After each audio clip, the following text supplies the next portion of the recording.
by all of them times. Nobody want us to shine. I got a lot on my mind. I take it off if you let me, you will not regret me. See, lately I'm praying you will not forget me. What's poppin'? This is Cam Green, and we're back with another episode of the Green Print 713.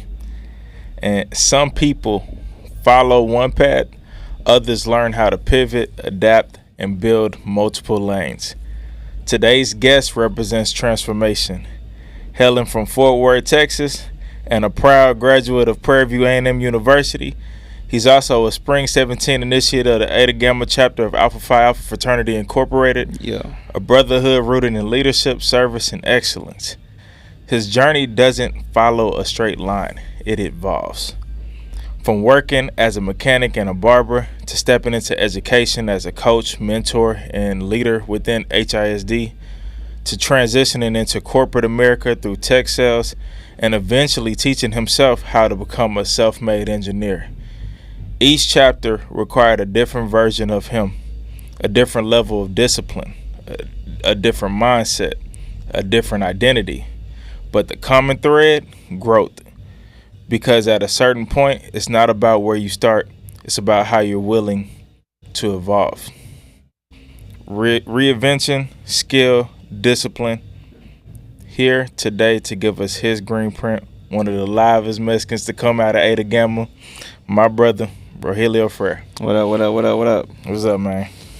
What's good? How boys been, man? Man, chilling, man. Busy. New job, new career. Started, November, the engineering thing. So it's been a beautiful shift. Who would have thought as a former educator, right? Now you're an engineer.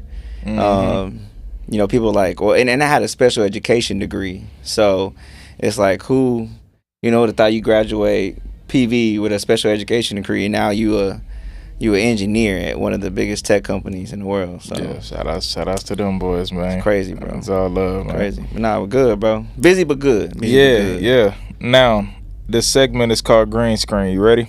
All right, man. Say no more. If someone was to do a biopic on your life, what would be the name of that?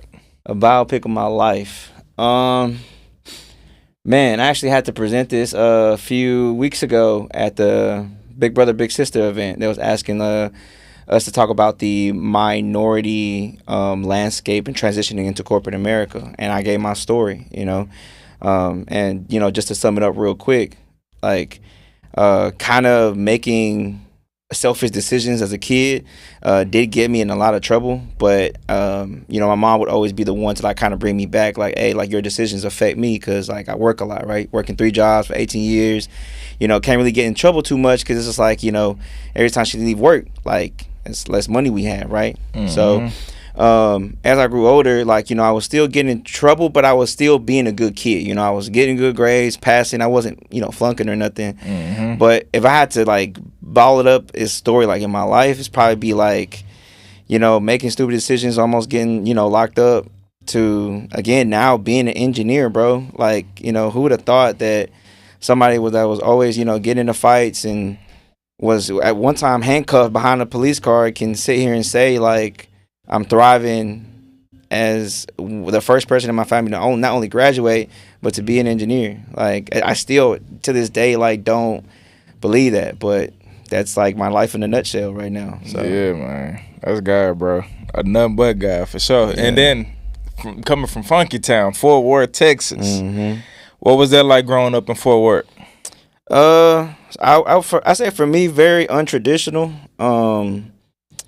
So again, my mom, after having my pop split in 01, she started working 3 jobs. She kept that up for 18, 19 years. So from 5 a.m. to 10 p.m., she was working Monday through Saturday, sometime Monday through Sunday. So, as kids, we get dropped off at my grandma's house, we go to school on the bus, and then we come back. You kind of got tired of waiting around for 10 p.m. to get picked up. So what I do, got involved in sports that kill time faster. And, football was the first exposure I got. And as I got good at it, I was like, I want to keep doing this. So I kept playing sports. But, when you start getting exposed to different personalities, that's when you start getting exposed to different things, good and bad. So, you know, 6th grade, you know, being offered like my first couple of, you know, drug instances, like, hey, we finna go do this, come try it with us. I'm like, what? Nah, we're not supposed to be doing that, you know? And then there was kids that was skipping school in middle school to go to like this little trap house we had to have sex. And I was just like, we doing this in middle school? Like, you know what I'm saying? And like the opportunity was always there, but it was just like, I don't want to get in trouble, you know? And so I was just like, no, I ain't gonna. So, you know, they started talking about you like, bro, you lame, like, you know what I'm saying? You hanging with the athletes, like, this is what we do. But it was just like, no. And so, you know, high school, same thing, you know, the same, different exposure, always being that guy that was good at sports. You know, I was playing football, basketball, track. So you got the exposure, you got the connections, and, you know, but it's just like the decisions that, you know, I'm making, whatever. So, you know, got in a fight, you know, with outside of school, you know, some family problems, and got in trouble with the law the first time. It happens again, get in handcuffs, get put behind a cop car, and dude looks at me and he's just like, son, how old are you? He's like 17. And he was just like, do you want to spend the rest of your 10 years in jail, or do you want to do something with your life? And at that point, my brain wasn't clicking because I was just mad, right? But he had a point, because I'm like, well, dang, I am, you know, 17 years old, and I'm sitting here like getting shoved in the back of a police car. So at that point, like, I knew what I wanted to do. Like, yeah, I wanted to be successful, but like when I got angry, like nothing like mattered to me. So that was a big like breaking point in my life. So I was just like, all right, bet, you know, just trying to lock in, not involve myself with people I'm not supposed to be involving myself with. College, that kind of attitude kind of carried me there. I almost got kicked out of school my freshman year. You know, well, you know, you know the story. Like, you know, it was a football game, and afterwards somebody said something to me that I ain't like, and, you know, we start fighting, the brawl happened, and I'm the one that gets in trouble. So, you know, I'm fussing and saying all these things to the, you know, the admin that's trying to talk to me, and, you know, in college they don't put up with that. So, you know, a guy placed his hand on me again. It's just like, hey, I'm giving you another chance. So, you know, I left that stuff, and I was just like, whatever, I'm not worried about what people say. So just to stay focused, man, you know, being here, you know, my mom, you know, seeing domestic violence my whole life, you know, just trying to, you know, my dad's an alcoholic, you know, being exposed to drugs so early with, you know, people that were like picking me up from school and stuff. Like, everything was accessible, but I always tell people, like, what are you going to decide to do when it's your turn to decide? You know what I'm saying? I could be like, oh, my environment influenced me. Yeah, but what did you decide? So I'm glad I made good decisions. Yeah. I mean, that kind of remind me of that Bible verse that say all things are permissible, but not all things are beneficial. Yeah. I like that. I got to go back a little bit, because we was talking about your movie. So let's take a step back on opening scene. What song is playing and where it's at? Where we at with it? Opening scene. I know it got to be some Pimp C. I just know. I don't know. I know. Yeah, I'll probably play some Pimp C. What song though? Probably Computer Love. Okay, Computer Love. Zapp and Roger. Yeah. Okay. Yeah, Computer Love. I really like that song. Computer. And I kind of picture it like if you remember that the movie scene with The Wood. Not The Wood, man. I'm drawing a blank right now. Bro had that oh man, why I'm drawing a blank? It was that 95 Cobra. He had it on Dayton's. I'm drawing a major blank. Menace to Society. Yeah. You know how he was like that slow song? Yeah. He was like, that's how I kind of picture, like, you know, my entrance kind of coming in. But I got my old school whip, right? And I get out the car, and, you know, something happened, and boom, and now it's like backtracking to like the beginning parts of my life, right? Yeah. So I've shared my story a couple times with very few people, but like I've never got to do it like fully on a platform where people know like my background and stuff. Yeah. So, but yeah, if I had to like enter a movie, it definitely had to be like on that scene, like, yeah, bro. So, and now we know Fort Worth, we know all of that, bro. So early skills, you were a barber and a mechanic, a mobile mechanic, and you knew how to cut hair. Like, obviously, we know like you pretty hands on. Yeah. So, how do you get to that point? So that kind of goes back to like, you know, the situation I was given. Like, so my mom ended up like having like a small stroke in the middle of my grandmother's funeral. So she passes out. I got to throw her over my shoulder, put her in the truck that we had, drive her home. And at this time, I'm still 16. So, like, she's, you know, as they come up, you know, the aunts after the funeral, they come and, you know, like, trying to figure out what's happening. I don't know what to do. I just brought her home. Like, she, you know, kind of got back out of it. But she's like, hey, I can't move my legs. Like, I can't walk. And I was just like, you know, I don't know what to do, right? So they're like, oh, well, you know, the doctor came or whatever, you know, checked her out. Like, yeah, she's just going to, you know, have to learn how to, you know, do baby steps or whatever. So she's like, hey, you got to get a job. I'm 16. So I was just like, well, you know, who going to hire a 16-year-old? So I called my pops. Mind you, they've been split, you know, for a good reason or whatever. So I was like, hey, man, you know, I know you're a mechanic. You mind hiring me? Go over there every day, pay me whatever. I just need, like, I need money coming in. Like, I'll go over there every day. And he was just like, I mean, that's cool. So I pulled up, and did I want to be outside in the summer every day? You know what I'm saying? Hot degree weather? Nah, I didn't want to be out there, but, you know, I needed to bring some money in. So I was doing that and going to football practice, like summer, you know, summer camp and training and stuff, and having to drive my mom's car. So that kind of, like, really had to quickly, you know, like, hey, you got to be responsible. So did that, and then, you know, money was low all the time. So, like, the barber that I had, he up and disappeared. Like, he wasn't at Jazzy Cuts, you know, shout out to Southside Jazzy Cuts, like, and so the people that were cutting my hair after that were, man, they was fucking me up, bro. Like, just choice, they was fucking my hair up. And and I was just like, I can't keep, you know, doing this. But we already don't got no money, so why am I paying for a bad haircut and we losing money we already don't have? So I just started to even fade, you know, practicing, YouTubing, and it was working for what it was. And over time I got good at it. So it's something a skill I kind of kept doing, right? And I never let it go, and that's why I made it a business.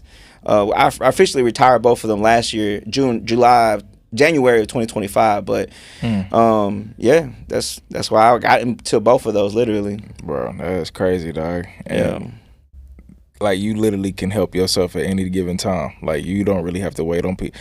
That's the biggest blessing. Shout outs to whoever your wife is, man, your future wife, bro. But I think it's just to do, like, to circumstance. Like, you know, imagine if you had to be forced to, like, you had that doubt. Cook, yeah, or you had to be forced to learn how to sew, like, because whatever wasn't available. Like, the circumstances that you're given, like, what do you do with those cards? I feel like that's the only reason I got good at those skills, is because, like, I kind of had to. Facts. You know what I'm saying? Facts. Like, so yeah, bro, that's the biggest blessing. All right, so Prairie View. Yeah, PV. What did, you know, Prairie View mean for you, and you know, towards your growth and your journey? Because that's a big part of your story. Because first and foremost, you know, it is what it is, bro. You're a Mexican American. Yeah. Going to this historically HBCU. black college university. Yeah. How the hell does that even play? You know? I didn't want to go to PV. Okay. I did not want to go to PV. So I was actually playing semi-pro football while I was in high school. So you had to be 18 to play. My mom had to sign a waiver to the league because I was 17 at the time playing. So I was playing varsity football and semi-pro at the same time. Like, and this is where I learned, like, really overworking your body can, like, kill you. Like, bro, I was so tired of, like, you know what I'm saying, physically just doing stuff all week. And then it's like I'm playing against grown men. So, like, that's when people, you know, when somebody say, like, oh, you gonna feel this grown man strength? Well, I felt that. Like, you know, so having to do that, I kind of woke up like, this ain't really worth it. And so, like, I was getting, like, I had 3 partial scholarships to go play at a school, a private white institution in Indiana, Nebraska, and Oklahoma. And but none of them were given, like, full ride offers. They were, like, partial. Then once you play with a side, they were going to give you, like, cover your tuition. And I was just like, well, I don't want to bet on, you know, maybes. And my mom was like, well, you're good, you know, you can get it. And I was like, well, I don't doubt myself, but, like, I want to secure, you know what I'm saying, my stuff, because I don't know none of this college stuff. None of us ever been there, so I don't know how it works. So my coach was like, well, why don't you consider Prairie View? I think you'll like Prairie View. And I was like, well, where's Prairie View? Like, trust me, you'll like it. And I was just like, all right, he went to Langston. So I applied and they accepted me. But I was waiting to hear from the other schools. Like, I applied to 10 schools I wanted to go to.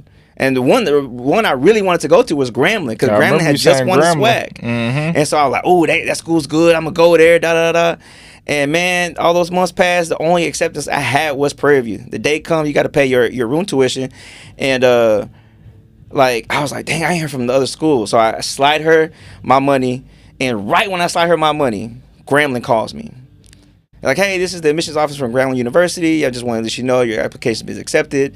Blah blah blah blah. And she already took my money, and so I was just like, I already paid my stuff for Prairie View, but I appreciate it. And that was it. Went to PV, and I mean, the rest was history, man. It was kind of, God's timing. So. Living legend at Prairie View, by the way, too. Yeah. You know what I'm saying? And then you end up joining Alpha. I did, yeah.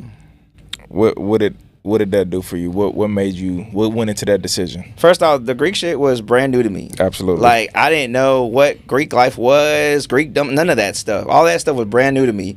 So I get there and people are like, oh, move out the way when they're strolling or doing their dance. I'm like, fuck for what? Like, they just doing like little dances. Like, why y'all moving out the way?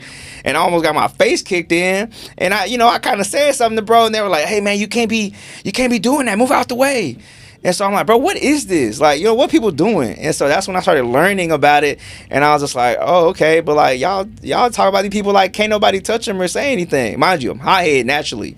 Mm-hmm. So I learned about it, and then obviously seeing all the different groups, kind of seeing how they carried themselves. The one that stood out to me consistently on something I wouldn't mind being represented with was the Alphas. Everybody was cool, but like they were doing stuff that I was like, you know what, I wouldn't mind myself being pictured in those, like as an image of that. And it just kind of fell in naturally, and that's where I fit in. Yeah. Now everybody asking you two things. One, not only did you you went to a historically black college, mm-hmm. You joined a historically black first Greek letter, organization. And a lot of people may ask you, like, man, what is it as a Mexican American, full-blooded, mm-hmm. want to join these black spaces? What was it for you? Because I know your story, bro, but I mean, since we're on the pod, let's talk about it. What made me do it? Again, like, I mean, I don't want to say anything made me do it. It's one of those things where it's like, people ask me like, hey, well, why do you have like so many like black friends and and all this and this and that, like, and I go back to like when I was playing like in Pee Wee, like I never forget the guy that was one of my coaches. I was like, man, I'm really liking this sport, and I want to be really good. I want to play with like the best. And he looks at me, he was like, the best? Like, man, the best athletes are black athletes. And like, mind you, I'm a kid, right? Mm-hmm. And so like, I didn't really know how to take it, but I kind of felt like disrespected in a way. Mm-hmm. And so I was just like I was kind of like, what you mean? So I was just kind of looking around like, nah, man, like I'm a good athlete, like I was just telling myself that in my head. And so I was just like, you know what? I'm gonna find the best teams to play, and I'm gonna make sure I'm one of the best ones on there. Mm-hmm. And that's like the community we had obviously was very like highly populated with blacks and Mexicans, and they're like, hey, you gotta try out if you want to be on our team, you gotta try out. So all those teams and stuff was like majority black. Like a lot of the Mexican kids wasn't getting picked. So once I made it in, I'm gonna prove myself. So middle school, my sister's coach, he recruited me. And I went there, and in high school, same thing. Like those coaches would recruit me because they heard about me playing and stuff, and it was just kind of always a chip on my shoulder. Like I want to play with the best, right? And that's kind of where it always landed. And so those people that I played with became my genuine friends because the things I associate with them was sports, music, like the kind of music I listen to. My big sister exposed me to like R&B and old school rap. So like that's the music I naturally listen to. Mm-hmm. So whenever I had my things that I liked, the people that listened and did the same things, that's who I hung around. Ironically was black people. So it was just like, it just kind of fit. And as my life graduated, it wasn't that I was trying to force myself to fit in places. It was just kind of naturally happening. Mm-hmm. And even like dating, right? Like, as you know, like I dated really all black women my whole life. It wasn't something I was just like, oh, I'm just going to force myself to do this. No, it's just kind of how the dice naturally rolled. And Can I shout her name out for forward? Who? Concrete. Oh, talking about my ex? Yeah. So what? He told me, bro, when he talked about his childhood girlfriend, man. He said, man, in middle school I had a girlfriend named Concretia. I say, who? Yeah, man. I say, shout man, out to Concretia. Shout out to Concretia. Her Facebook name used to be Concretia Whipping Work Cold. She used to be a rapper. Yeah, Concretia, man. Yeah. Hey, that's a hard name. Hey man, she was thick in middle school, so I was like, shit, that's that. Yeah. Cut it out. I mean, they was middle school. Yeah, it was in middle that's school. In middle school, so school, that's appropriate to say at that time. We ain't gonna get caught up in that. Say no more. All right, stupid, bro. So you go from being in education to getting in corporate. I was a part of that. I remember seeing that, giving you that phone call of me getting hired on. Yeah. And saying, hey, you bro. Called me, yo. Yeah, and then you end up getting on, and bro, we started in the same spot. I ended up getting promoted. Ended up going through all of that. Yep. Laid off. You know the whole story, bro. But you stayed with it. You got promoted. You got promoted again, and here you are now. First starting off at tech sales to being a self-made engineer. How did that feel?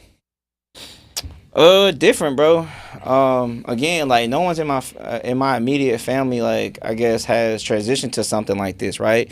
Like, and you never know, they might do something bigger than me, like later on. But like the fact that I'm like one of the first to do it, it's like a learning experience, right? There's no blueprint. There's no someone being like, oh yeah, I got a plug over here. Oh yeah, your uncle, your brother can hook you up. Like everything I had to learn like how to get there. You know what I'm saying? So as I was like, okay, what do I got to do to get this? What I got to do to get this person's respect or all that stuff? Like I applied myself, and it was like, man, was I tired of always studying and having to learn stuff and figure out like the lay of the land in corporate? Yeah, but I mean, once I stayed true to myself, I applied myself, and everything started making sense. Like everything naturally fell for me. Obviously, like keeping prayer, in my life, and involving myself in church helped out a lot too.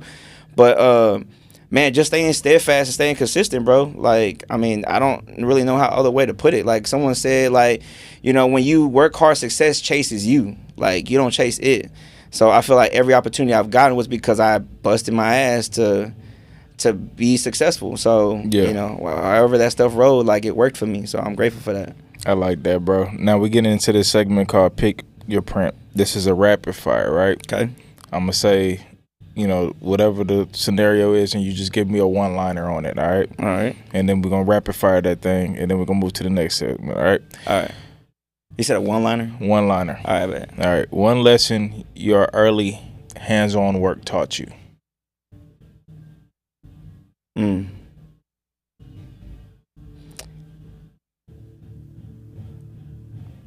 The more you apply yourself, the better your outcome will be. Guaranteed. I like that. One lesson working in education taught you.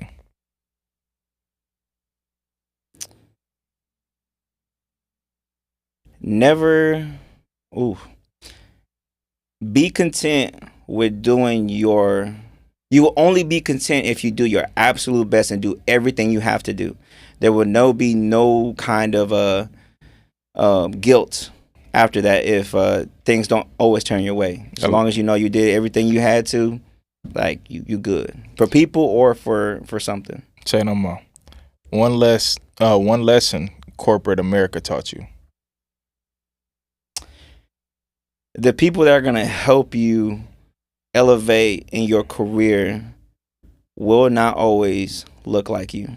One lesson reinventing yourself taught you.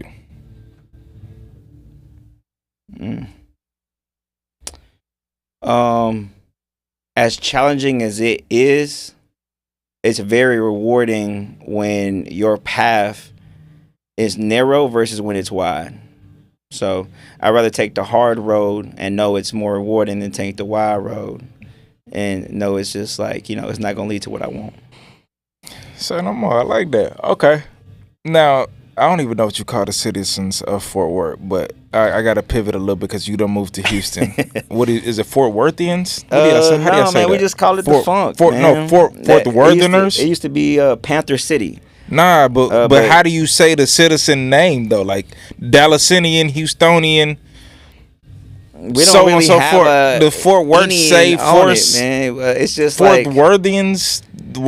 Say no more. we just All from the right. funk, man. Well, Funk now time. we know you in Houston. You in Houston more than I'm in Houston. You at this point, you a Houstonian, right? Yeah, I'm locked in. Say no more. Shout out to the Red Rooster. Yeah, boy, be at the Red Rooster so bad. That's my bro. spot, man. I be moving and Be grooving the at the Red only Rooster. Mexican at the Red Rooster, dancing, boots on the ground, Hey, praising the by air. myself too. At Wheeler Baptist. And That I boy go to be- Wheeler 8 a.m. the very next morning. Come you can on go to now. club, you can go to church. And he don't go to sleep. That's the problem, bro. Okay, anyways. This segment is called Perfect Day in the H. Okay. 24 hours in the city. Ooh. What is your idea of a perfect day in Houston? Perfect day in Houston. Get up.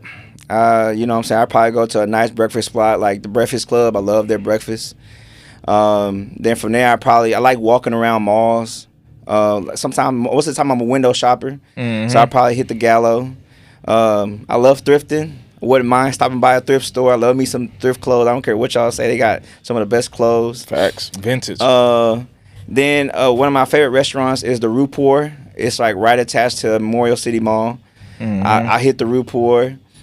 And then that night, man, you know, I wouldn't mind ending at the Red Rooster, man. Boy, you know what I'm going to the saying?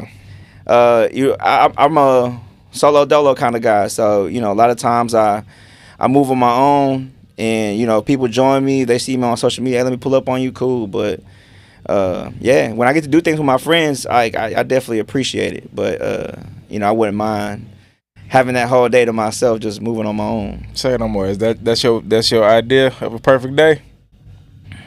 Yeah, I mean, Yeah. if I had a little bit more money, you know what I'm saying, I'd probably do travel the world or something. But yeah, that'd be my perfect day in Houston. Say What no I do. more, man. Say no more. I think we got like one more. What's your perfect day in Fort Worth? Ooh. Perfect day in Fort Worth, man, for sure. See my family. You know, my grandfather just turned 95. You know, my pops, I rock with my pops, my moms and all them, my sister, my brothers. So I definitely love to see them, my nephews. I'm a really chill guy when it comes to Fort Worth. So go hang out with them. Go get something to eat. There's a lot of hood spots by my dad's, you know, on my mom's side that I always go to. I just love eating at. And I don't really got to do much, man. Like, I'm a real chill guy. Like, Fort Worth really got like a good peaceful mindset of me. So, you know, even sitting in the backyard, my pops is chopping it up. I could do that all day, like literally for hours. So, yeah. Say no more, bro. Hey, we gotta do a longer episode later on, bro. But I definitely appreciate you rocking out. For sure. And hey, well, look, till next time, man. All right. So, with that being said, it's a wrap. Peace. Appreciate it. Say no more. This is for all of them times